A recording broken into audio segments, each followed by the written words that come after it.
Hello student, आज हम पढ़ने वाले हैं शुक्र जनन। क्या पढ़ने वाले हैं? शुक्र जनन। तो इसकी सिंपल सी डेफिनेशन है कि नर के वृषण की जनन एपिथेलियम कोशिकाओं से। नर के वृषण की जनन एपिथेलियम कोशिकाओं से शुक्राणुओं का निर्माण ही शुक्र जनन कहलाता है। यानी नर के वृषण से जननित एपिथेलियम कोशिकाओं का रूपांतरण किसमें हो जाना? शुक्राणुओं में। और यही क्या कहलाता है? शुक्र जनन कहलाता है। इसके प्रमुख पद होते हैं, इनके पदों को देखेंगे हम। देखो, सबसे पहला पद होता है स्पर्मेटिड्स का निर्माण। शुक्राणु के बनने में सबसे पहला पद क्या होता है? स्पर्मेटिड्स का निर्माण।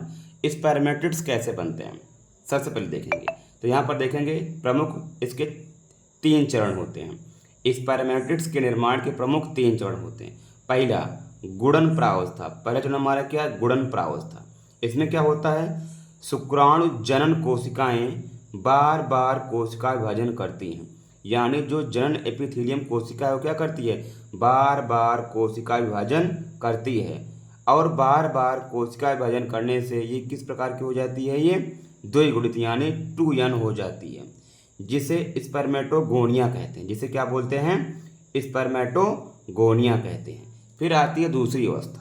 दूसरी अवस्था में क्या होता है? दूसरी अवस्था हमारी कौन सी है? वृद्धि प्रावस्था।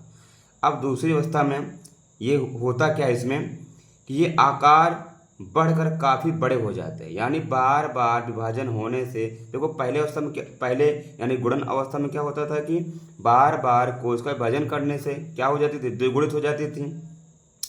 अब दूसरे अवस्था में क्या है कि बार बार कोशिका विभाजन से ये बड़े आकार के हो जाते हैं, जिसे प्राथमिक स्पर्मेटोसाइट कहते हैं। जिसे क्या बोलते हैं? प्राथमिक स्पर्मेटोसाइट। अब तीसरी अवस्था हमारी आएगी। तीसरी अवस्था हमारी क्या है? प्राथमिक स्पर्मेटोसाइट से 4 कोशिका बनती है। प्राथमिक स्पर्मेटोसाइट से 4 कोशिका बनती है। उनमें से केवल एक ही शुक्राणु बनता है। यानी जो स्पर्मेटोसाइट बनेगी 4 कोशिका, उनमें से केवल एक ही शुक्राणु में क्या होता है? कन्वर्ट होता है, तथा गुणसूत्रों की संख्या n हो जाती है। यानी घटकर गुणसूत्रों की संख्या कितनी हो जाएगी? n, यानी अगुणित हो जाएगी। उसके बाद में दूसरा चरण देखेंगे स्पर्मेटिड्स का शुक्राणुओं में कायांतर। देखो, यहाँ तक किसका निर्माण हुआ था? स्पर्मेटिड्स का। पहले में क्या था? कोशिका बार बार विभाजन होने से द्विगुणित हो जाती थी। दूसरे में क्या था कि बार बार विभाजन होने से कोशिका का आकार बढ़ जाता था। उसके बाद वही कोशिका तीसरे चरण में 4 कोशिकाओं में टूट जाती थी, और उनमें से एक कोशिका किसमें कन्वर्ट होती थी? शुक्राणु में, जिसको क्या बोलते हैं? स्पर्मेटिड्स। अब स्पर्मेटिड्स का शुक्राणुओं में कायांतर, इसको देखेंगे। देखो, इसमें होता क्या है कि इस क्रिया में स्पर्मेटिड्स एक ही चल धागे नुमा शुक्राणु में परिवर्तित हो जाता है।